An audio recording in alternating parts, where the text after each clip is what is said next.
ladies and gents, welcome back to another great episode of I Need to Know with your two favorite uncles, Snacks and I'm Art. We have a wonderful special guest, one of our great friends who we always hang around. She's awesome, very open-minded, very down-to-earth, Mr. Wonderful. Montrell Henry. There she is, ladies and gentlemen. Welcome to the limo. Did you know what you was getting yourself into? No, and I've never been in a limo. Okay, ever. so you've not even for prom or homecoming. Let's not or... even talk about prom. That's Oh. that's a That's bitter a touchy memory. Let's just subject. let Okay. that go. Limo is provided by Limoads.com. Nice. Limoads.com. So if you're looking to kind of brand your event and or your business, please hit up limoads.com for all the detail. How does this work, Art? Can you explain to everybody how this works? I typically do. Yeah, no, great. It's obviously I Need to Know is the name of the actual show itself, and it's really just an open-ended forum type of situation. So whatever you want to talk about, you pose the question. We'll do a round robin of giving our thoughts or opinions on it, and then we'll just kind of let the conversation grow organically. Shout out to Uncle Dave before we go further. Most definitely. Sorry about that. Yeah. So that's our driver. I know a lot of you, if you've watched other episodes, you're wondering, okay, how are we in the back? Who's driving Who's this in the thing? front? It's not a Tesla. It's not driving itself. Yeah. So we do have somebody up front. So shout out Uncle Dave. Before we get started, though, we always like to toast to the event, to the conversation. We've already pre-poured all this. Snacks, you want to tell the viewers what we're drinking? Or I am drinking the awesome vodka of Plush Vodka. These two lovely people is drinking Gentleman Jack. Nice. So we're going to go ahead and cheers real quick. Yeah, there it is. Our semi-Vegas cups, I guess it is. It is. Glow in the dark. So we always like to let our guests go first. So did you have a question, comment, concern that you wanted to start with? And we'll just kind of go from there. What made you guys start this? Honestly, because myself and Art were all pre-pandemic. Myself and Art was always out.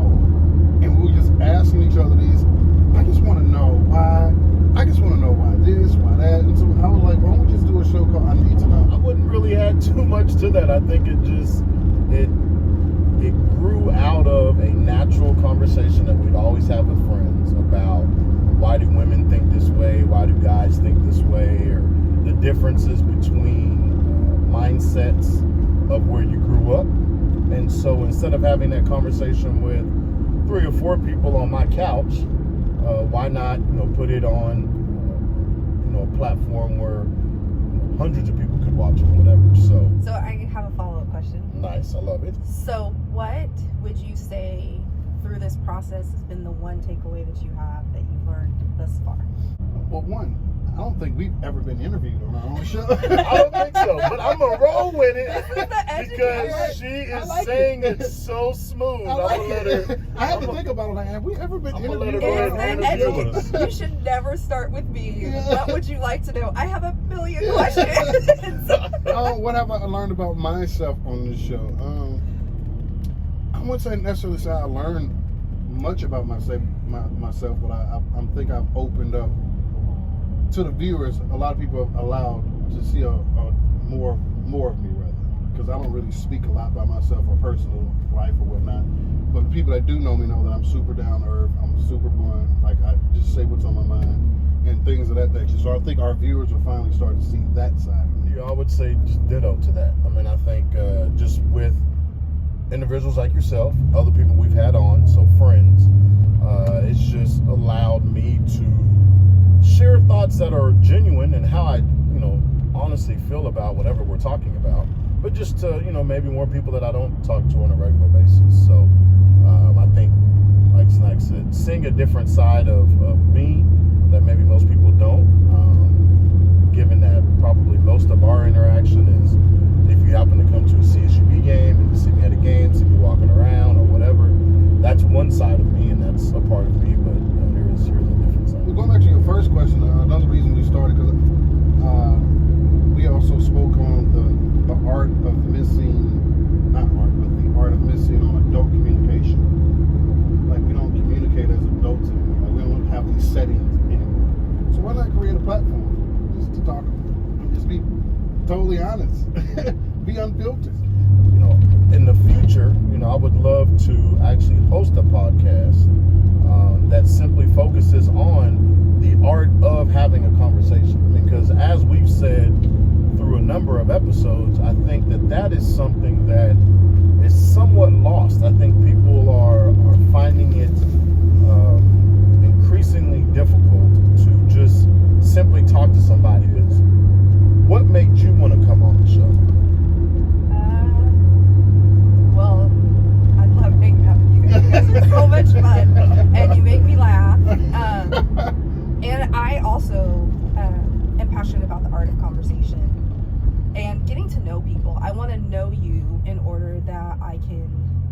once I get to know you as a person, then I can appreciate who you are as a person. And I love people. My life philosophy is love God, love people. And if I don't listen to you and I don't know you and I don't get down to who you are as a person, how am I ever going to know who to love you? Well, I need to know, do you believe that there is a difference between loving someone and being in love with someone? Yes. What do you? Because you can have love for somebody, but you're not in love. Correct? So, what do you think the differences are? Well, in love, I would think that being in love with somebody is like you go a little bit more harder for that particular person. But having love for someone, like you're supportive, but not, you're not all the way in with that. If that makes any sense. I think it's both. Because when you meet someone and you've decided to pursue a relationship with that person, you would call that I'm falling in love with that person. But there is going to be a wall that you hit in which you are going to rely just on the fact that you love that person. Because that in love will fade. So what you rely on in that part is the love of their character, the love of their values, the love of who they are as a man or as a woman that you can connect with, that's going to have you persevere through those times where you don't feel in love. I feel like that's the problem with relationships, is we fall out of love thinking that's the end. No, that's the beginning. Yeah, that's where you really find out if you're really in love. I don't even know if it's that you really find out that you're in love. You find out you've committed.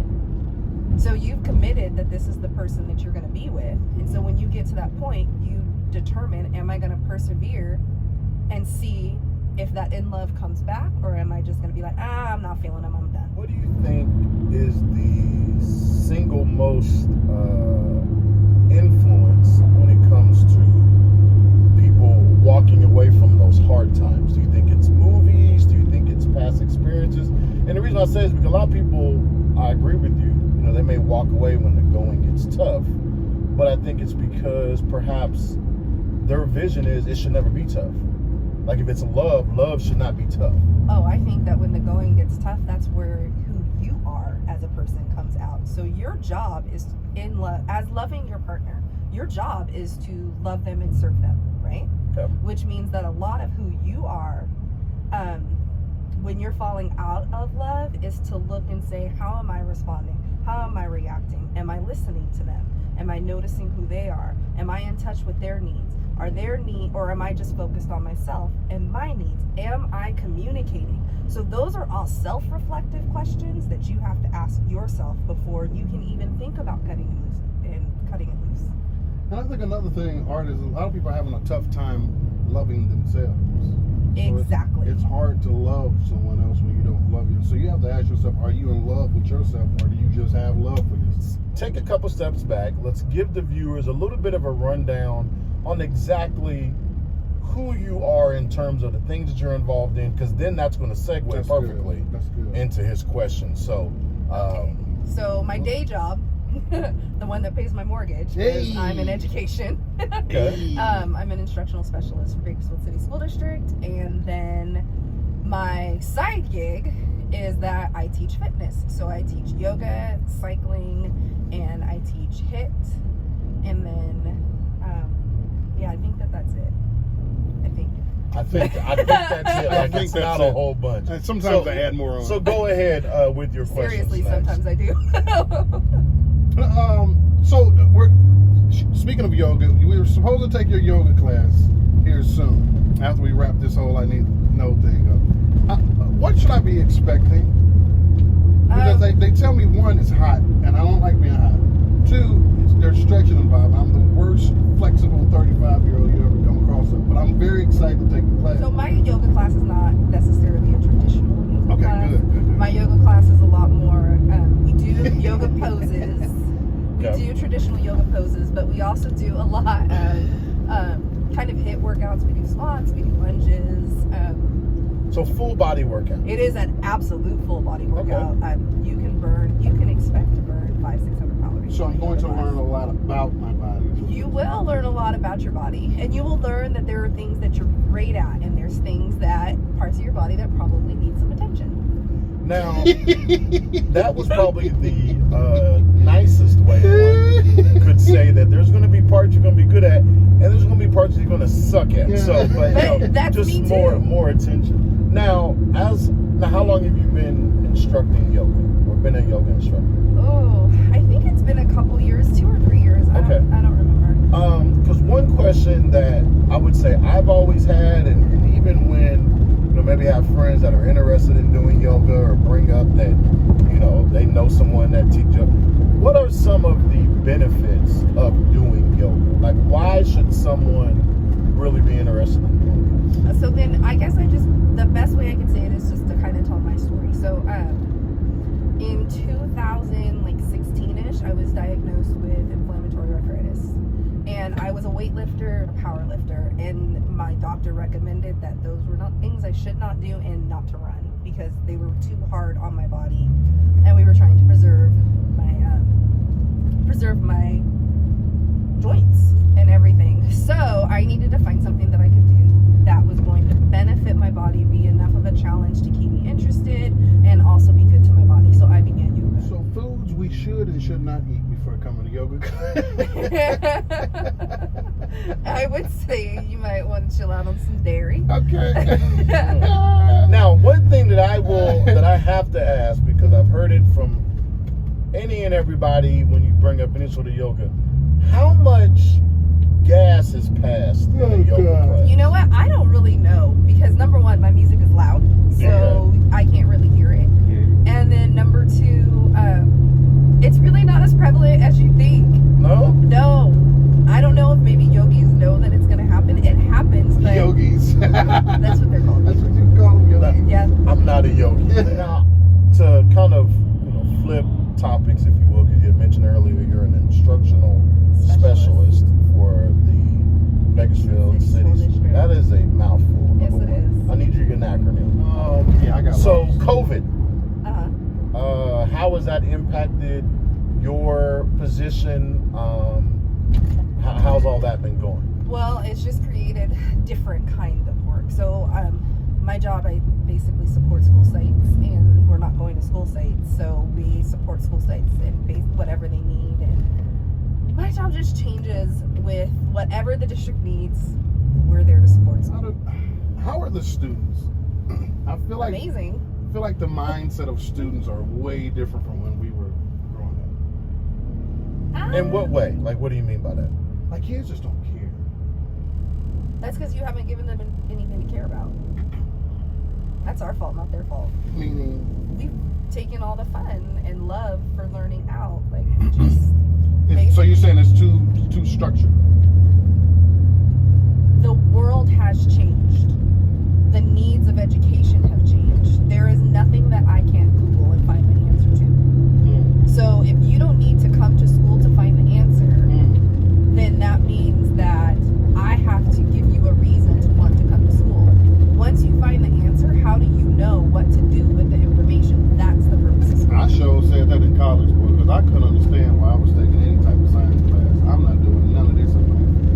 Well, see that, and I'm glad that you said it the way you did, because that's where I would say I struggle. I mean, for our viewers, I mean, I work at a higher education institution as well, and I think that it's a double-edged sword in terms of how we live today. I agree with you that there are very few things that you cannot pull up on your smartphone, your laptop, whatever, and Google and get the answer to.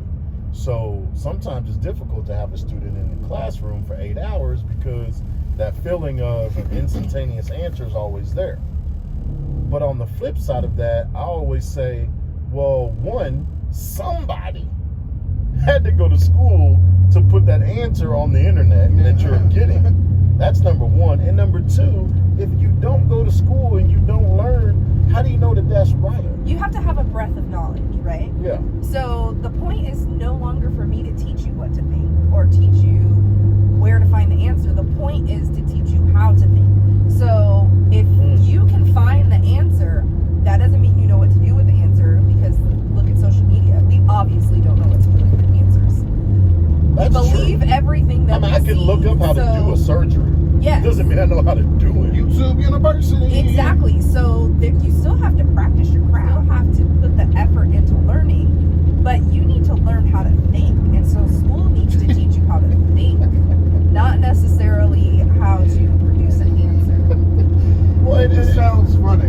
I need is. to teach you how to think. Like, you should know how to think, but I get what you're saying. Yeah, to like, think critically. yeah. Like when I see a piece of information, I need to know, how do I verify that that information is true? Yeah. How do I know that that information is valid? And how do I determine if this is information that I want to share? Well, I think it's a key point that you're making in terms of the words that you're using, in the sense of how to think, not what to think. Like, Can I ask what your perspective on where you think churches are today? I'll start my personal self. Okay. One who used to play for two churches. I was in church pretty much Wednesday through Sunday, well, Tuesday through Sunday. And now I'm one that really doesn't really attend church. When I go, I don't really get anything from it. And I know I'm not the only one, so that's why I asked the question, like, where do you all think the state of church is? So I was not raised in church. Okay.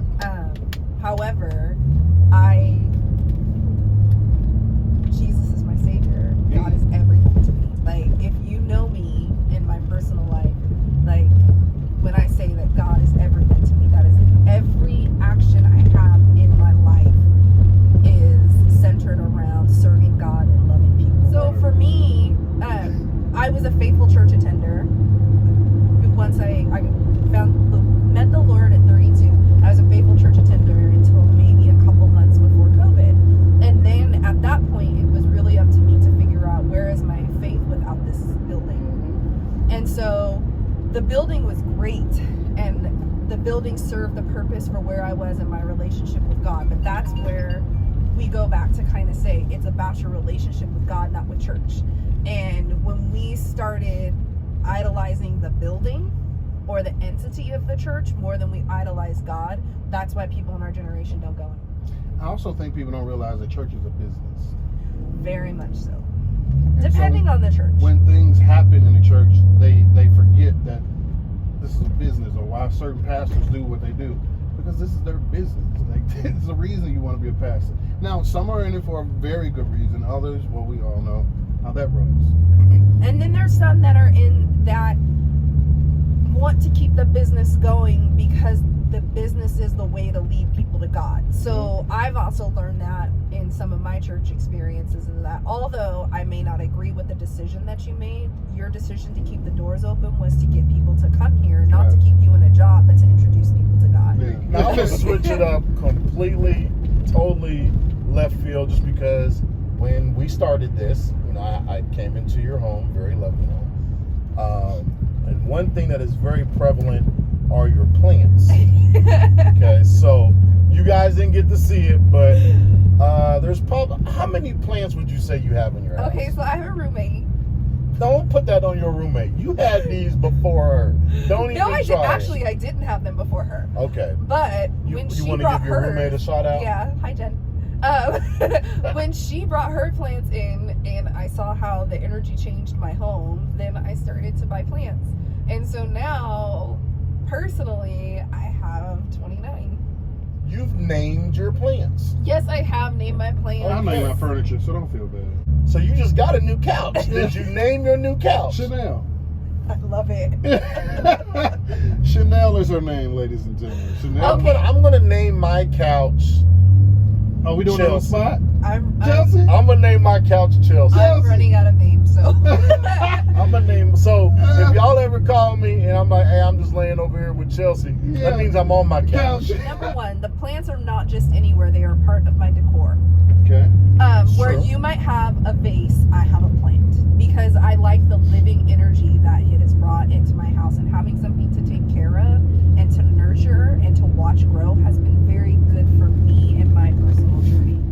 What is a question that you have about men? Dating is extremely difficult for me. Okay. I don't date really. You date your plants. No, I do not date my plans. Hey. I do stuff. I'm out. I do things. Okay. It's just, I don't know. I just feels like my value system does not align with traditional single life in Bakersfield. Okay. But why is it so hard to just be authentic for men in general, to just be authentically who you are? I think that society tells, that's not an excuse, but I think society tells a lot of men, or maybe the women that they, deal with, that they're not enough. And so what they do, they try to inflate it or make it more than what it is in order to impress. I'm trying to understand your challenge. So your challenge is that you come across men that's not good with themselves. I think I come across men who aren't honest with who they are with themselves and honest with their intentions. And also probably not great at communicating.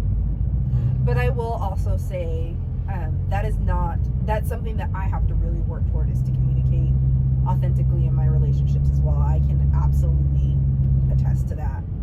So their intentions as far as just coming up like, hey, I just want to mess around, or this is where I want to get married, or... They lie. Well, maybe they're not lying. Maybe they're not lying. Maybe they realize that they say that their intentions are, I want to eventually get married and have this and da-da-da-da. And then their actions speak otherwise. But instead of telling me like, hey, you're not the one for me. Yeah. They just keep going with it and just be like, you're not the one for me. And I'm like, okay. Yeah. Now, do you think that is them being untrue, or timetables not matching up? No, I think that the people I've dated are That's not the one for big. me. Because I think a lot of times, what'd you say? I'm sorry. The people that I've dated are not the one for me. Okay. And the reason why I asked that, I didn't want to cut you off, I apologize, is that, some men or women, they'll say, well, is this just physical, or could it be more? Well, I mean, it could be more, but I don't, what is your timetable in it being more? Some people may want that more in 2 weeks or a month or 2 months, whereas, maybe other person is thinking, okay, maybe if we, hang out and we learn more about each other in 6 months.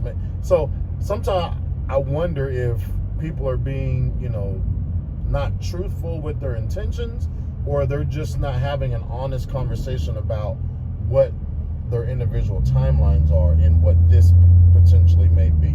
When you get into your late 30s, early 40s, you start to reflect on what has happened in your life and what's next. And it's almost like you almost call yourself to the carpet as to what am I doing? Yeah. And if you got married young, you are really starting, the things that you compromised in who you are as a young person, it stops working. And so when you get into your late 30s and early 40s and it's not working anymore, you have to become your authentic self. I need to know, do you all think just some people just not built for relationships, please? No. And you want to know why? Why? Because that's not biblical.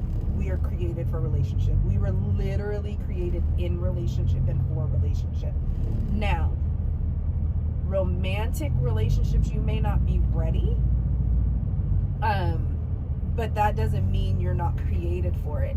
And I also believe that your relationship is not created for you to necessarily walk off into the sunset. Your relationship is made to make you better. Because there's times in the past I'm like, I don't think I'm just built for relationships. I don't think anything for me. Now I have I'm in and out with it, but it's back then I was like, I don't think this is for me. Yeah. Well, yeah, no, I think being clear and to your earlier point of just having honest communication, because what I also hear a lot from people, and I've experienced it myself as well, is you have that conversation with the other person, and they tell you. You don't want to believe it. Yeah. You know what I mean? Like, you, in your mind, you think that it's going to be different or it's going to change. Believe what people tell. Again, it doesn't mean that things can't change and grow and what have you. But you know, if let's just say I've totally done that, if you're and I was wrong. Yeah, I mean, I should have listened. I mean, if you're talking to somebody and they say, "Hey, where I'm at in my life right now, all I want is A, B, and C," well, then you need to accept that they said it's going to be A, B, and C. I agree with that as well, but I also think if you are saying what I want is A, B, and C, do not behave as if you want C, D, E, and F. I agree with you, and I'm glad that you knew the order because I ain't know it like that good. I would have to say all of I it. think that's what a lot of people just want to say off the rip. Just don't know how to say it. No, I Male agree with and you. female. I agree with you, but I also think that that's, and maybe we would call them situationships. I think that's where people's feelings get hurt, is because then all of a sudden, Is if what that you think other won't person, if that other person starts doing something with somebody else, their feelings are hurt. But then you got to look at yourself like, well, we never said it was more than that, but yet we've been acting like it's more than that. So then, is it more than that, or it's not more than that? But like, Or you could y'all need to just, figure that out. You know what I mean? Like, And- and I say, y'all, I've been there. I'm not even gonna act like I haven't been. but it's also, you have to have that conversation. Maybe it's something that we should make a practice you having a of. moment? Yeah. Maybe it's something we should make a practice of, is to revisit the conversation. I have this It'll personal, hurt more. I have this personal philosophy that I never want to be someone you have to heal from. And in order for me not to be someone you have to heal from, I have to be honest with you about who I am and what I want. Because the minute I start to be inauthentic is the minute that I'm gonna do something that's gonna cause you to need to heal. Ladies and gentlemen, on that note, God damn Yeah, it. yeah. Everybody's waving at us. On that note, I think that's a great place to stop. You want to give the viewers one more time where they can catch you teaching, Goodness. all that stuff? So, Mondays at 4:30 at Warrior One, I teach cycle. It's 25 minutes. It's a great class to start. Then Tuesday mornings at 5 a.m. I teach HIIT at Warrior One, and then at 4 p.m. I teach yoga at Evolve Core. Wednesday at 6 p.m. I teach cycle at Warrior. Thursday 5:30 at Evolve Yoga, and then Friday morning is a super fun class at Warrior. It's HIIT and cycle. That class is a lot of fun, and you will burn probably at least a good 700 calories. All right, well. Round of applause, ladies and gentlemen, for Miss Montreal. This was so much fun, and I got to ride in a limo for the first time. I'm glad we can make this a first-time experience for you. Hey, this has all been brought to you by our good friends over at limoass.com. If you want to be a part of the show, you can always follow through our DMs at your two favorite uncles with snacks and I'm Art. Make sure you hit that subscribe button. If you've made it this far in the episode, we would appreciate that. we'll talk to you next time on I Need